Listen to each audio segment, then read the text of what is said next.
अस्सलाम वालेकुम।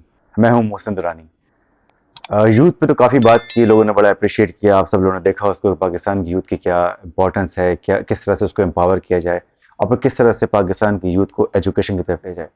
आज का मौजू है, मेरा एक बड़ा वास्ट एक्सपीरियंस रहा है क्योंकि मैंने अपना पूरा करियर ही नौकरियों में गुजारा एज एन एम्प्लॉय। तो आज हम बात करेंगे एम्प्लॉयर और एम्प्लॉय के रिलेशनशिप के ऊपर। एम्प्लॉयर और एम्प्लॉय के रिलेशन, अच्छा याद रखिएगा, एम्प्लॉय भी दो तरह के होते हैं। एक वो जो कि एक कॉर्पोरेट सेक्टर का हो, यानी उसके पास उसको पता हो कि बिजनेस एथिक्स क्या होती हैं, डेकोरम क्या होता है, हायरार्की क्या होती है ऑफिस की, मैनेजर्स के रोल क्या होते हैं, सीईओज के रोल क्या होते हैं, सीईओज के रोल क्या होते हैं। और एक होता है सेठ मिजाज। पाकिस्तान में सेठ मिजाज बहुत हैं, यानी कि उनका मिजाज जो है वो सेठ वाला होता है। वो सेठों की तरह से कंपनी चलाते हैं। एक दो हो गए। एक तीसरे किस्म के लोग होते हैं, इनके साथ अवॉइड करें, काम ना करें। वो होते हैं जो बहुत पीक पर अपना बिजनेस चलाकर फिर डाउनफॉल होता है उनका, और उसके बाद फिर कोशिश करते हैं कि हम दोबारा उठाएं बिजनेस को।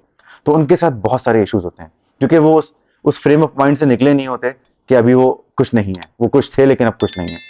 तो कोशिश करें कि जब एम्प्लॉयमेंट के लिए जाएं, तो उस ऑर्गेनाइजेशन के सीईओ को देखें, यानी अगर कोई ओनर है तो उसको देखिए कि उसका बैकग्राउंड क्या है। क्या वो पहले से बिजनेस में था या अभी कुछ दिन पहले बिजनेस में आया है, या वो सेठ वाला माइंडसेट है, या वो प्रॉपर प्रोफेशनल पढ़ा लिखा एजुकेटेड बैकग्राउंड के साथ बना है। अच्छा जी, अब दूसरी इंपॉर्टेंट चीज़ ये है कि जब भी आप कोशिश करें, कहीं काम करें, किसी भी छोटी या बड़ी ऑर्गेनाइजेशन में, कोशिश करें कि हायरार्की को फॉलो करें। कोशिश करें कि वहाँ के डेकोरम को मेंटेन करें। कोशिश करें कि अपने जो सीनियर्स हैं उनको फॉलो करें, रिपोर्टिंग लाइन को फॉलो करें। कोशिश करें कि एम्प्लॉयर को यानी ओनर को यानी सेठ को यानी मालिक को से डायरेक्ट इंटरेक्शन को अवॉइड करें। अगर आपका नहीं है, अगर आपके बीच में कोई है जो जो कि मैनेजर है या सीईओ है या सीईओ है, तो उसका फिल्टर तो बीच में होगा, उसी को रिपोर्ट करें।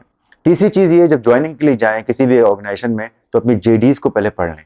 जेडीज को अच्छी तरह पढ़ें कि जेडीज में क्या लिखा हुआ है, आपने रूटीन रूटीन में डेली किसको रिपोर्ट करना है, क्या रिपोर्टिंग लाइन होगी, eight the end of the month आपकी परफॉर्मेंस कौन एवेल्युएट करेगा, आपका प्रोबेशन पीरियड 3 मंथ्स है या उसमें टेक्निकल वर्ड लिखा हुआ है after 3 months we will review and will extend, यानी मजीद बढ़ा देंगे 3 मंथ्स। तो उस पर डिबेट कीजिए क्योंकि प्रोबेशन नॉर्मली 3 मंथ्स का होता है, इससे ज्यादा का नहीं होता है। तो प्रोबेशन पीरियड को भी स्टडी करें। On top of it study कर लें कि ऑर्गेनाइजेशन का बैकग्राउंड क्या है। आजकल सोशल मीडिया पे आप बहुत जाके आराम से सर्च कर सकते हैं कि वो कब ऑर्गेनाइजेशन बनी, या ऑर्गेनाइजेशन का क्लेम करती है कि हम बहुत पुराना नाम है, तो उसकी वेबसाइट देख लीजिए, वेबसाइट कब डेवलप हुई। जो लिखा होता है डेवलप इन ईयर 2020, 2019 या 18, वहां से आपको अंदाजा हो जाएगा कब बनी है ऑर्गेनाइजेशन। ये बड़े की चीजें बता रहा हूँ आपको, बड़ी इंपॉर्टेंट चीजें बता रहा हूँ। इसी तरह से फेसबुक पे जाइए और फेसबुक का पेज देख लीजिए कब डेवलप हुए, और फेसबुक के पेज पे रिव्यूज पढ़िए कि क्या रिव्यूज आ रहे हैं इनके। और सिंपल वे में लिंक्डइन जाइए। लिंक्डइन में देखिए कि उस कंपनी का पेज बना हुआ है, उस कंपनी के पेज पे कौन कौन लोग आते हैं, कौन कौन लोग उसको लाइक कर रहे हैं, उस पर क्या जॉब पोस्टिंग है। जॉब पोस्टिंग जरूर होगी, लेकिन जॉब पोस्टिंग अगर है कोई रेलेवेंट तो ओके। अगर कोई इरेलीवेंट जॉब पोस्टिंग है तो आपने फिर वहां पे नहीं जाना, क्योंकि वो इरेलीवेंट चीजें लिख रहे हैं जो वो डिलीवर नहीं कर सकते, या जो उनके पास वो डोमेन है ही नहीं काम करने का, यानी वो बिजनेस उनका वो नहीं है। तो कोशिश करें कि वापस आते हैं, वापस coming back to the main issue, कि आप एम्प्लॉयर और एम्प्लॉय के बीच का जो गैप है उसको हमेशा मैनेज रखें, मेंटेन रखें। देखें, अगर आपको डायरेक्टली एम्प्लॉयर, ओनर, मालिक फोन करता है, बाईपास करता है आपके मैनेजर्स को, आपके नीचे आपके ऊपर जो सीनियर्स हैं उनको, और आपसे बात करने की कोशिश करता है, और आपसे कोई ऐसा डिस्कशन करता है जो कि इरेलीवेंट है आपकी जॉब डिस्कशन से, तो आप उसको शटअप कॉल दे दीजिए। आप कहें नो सर, नो, मैं आपको रिपोर्ट चाहिए, मैं रिपोर्ट अपने मैनेजर को दे दूंगा, वो आपको देगा और आपके पास रिपोर्ट पहुंच जाएगी, क्योंकि eight the end of the day मेरी एवेल्यूशन तो उन लोगों ने करनी है, आपने नहीं करनी है। देखिए होता क्या है, ये एम्प्लॉयर आपसे वन ऑन वन हो जाते हैं, आपसे बातचीत करते हैं, बाईपास करते हैं लोगों को, आपको इस्तेमाल करते हैं। कुछ लोग इस्तेमाल हो जाते हैं, किस चीज़ के इस्तेमाल हो जाते हैं, वो फिर मुखबरियाँ करते हैं, वो फिर उनको रिपोर्टिंग करते हैं, ऑर्डर जाकर रिपोर्ट करते हैं। वो समझते हैं कि शायद एम्प्लॉयर हमारे साथ है तो बस हमारा काम हो गया, अब हमारी सब चीज़ें होती रहेंगी। नहीं, ऐसा कुछ भी नहीं होता। एम्प्लॉयर एम्प्लॉय का रिलेशनशिप सिर्फ दो तीन चीजों पे है, दैट इज आपने काम करना है, उसने आपको मंथली सैलरी देनी है, आपकी एवेल्युएशन होनी है परफॉर्मेंस, और आपकी सैलरी को एनहांस होना है, उसमें उसमें एक एडिशन होना है। अब इन इन इसके अलावा कोई चीज नहीं है। एम्प्लॉयर एम्प्लॉय के रिलेशनशिप के बीच में सिर्फ दो तीन चीजें हैं, सैलरी, परफॉर्मेंस एंड परफॉर्मेंस की एवेल्युएशन। इसके अलावा कुछ नहीं है। इसके अलावा कोई रिलेशनशिप डेवलप करने की कोशिश करेंगे उससे कि यार मेरा ये मसला है या मेरा वो मसला था, तुम कैसे हो, तुम अच्छे लगते हो मुझे, तुम ये काम कर दिया करो, तुम मुझे ये बताया करो वो क्या कर रहा है, तुम बताया करो वो क्या कर रहा है, फौरन शटअप कॉल दें, क्या सर इस काम के लिए एडमिन है, इस काम के लिए एचआर है, वो आपको करेगा रिपोर्टिंग, मैं रिपोर्टिंग नहीं करूंगा आपको, क्योंकि मैं तो अपने अपना काम कर रहा हूँ, मेरी जेडीज है उसी का काम करता हूँ।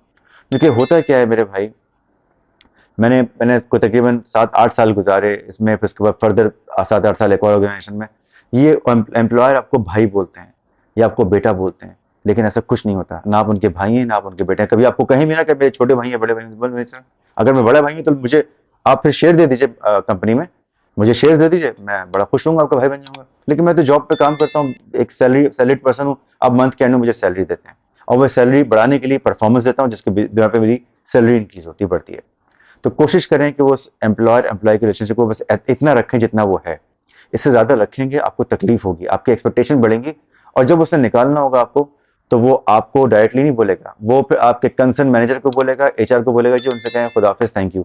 आप उससे मिलना चाहेंगे तो मेरे साथ हो चुका है, मैं एक बहुत बड़े आदमी के साथ काम कर चुका हूँ, जो बहुत बड़े चैनल के मालिक थे, वो मुझे बेटा भाई कहते थे। जब मुझे निकाला, जब मुझे हटाया, जब मैं चला गया, तो मैं उनसे मिलने के लिए 3 घंटे बैठा उनके ऑफिस के बाद, जिस ऑफिस में मैं रोज जाता था, उस ऑफिस में मैं रोज जाता था, मेरा एक्सेस था उस ऑफिस का, चैट एसएमएस व्हाट्सएप, मैं उनका बड़ा क्लोज था। लेकिन जब निकाला तो 3 घंटे बैठा रहा, और उनके सेक्रेटरी ने कहा नहीं वो दुरानी साहब he is busy, and he said good luck, बस good luck, he wish you good luck.